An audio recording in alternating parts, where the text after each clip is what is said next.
આ ઘટના મારી નજરની સામે આવીને જોઈને સાહેબ હૃદય કાંપી ઉઠ્યું. એક આર્મી વાળા જવાનની જિંદગી કેવી હોય છે.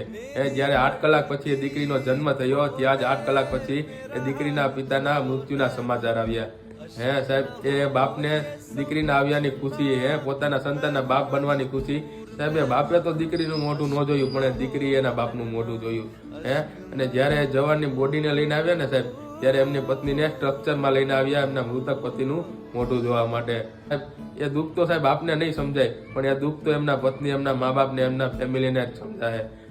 અને આપણે તો સાહેબ ભગવાનને બસ એટલી જ પ્રાર્થના કરીએ કે એમના પત્ની, એમના મા બાપ ને એમની ફેમિલીના દુઃખ સહન કરવાની શક્તિ આપે.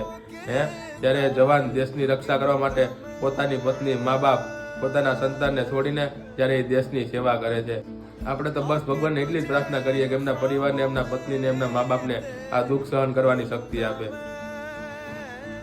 आके तुझे ख्वाबों में तेरे मिलूंगा मैं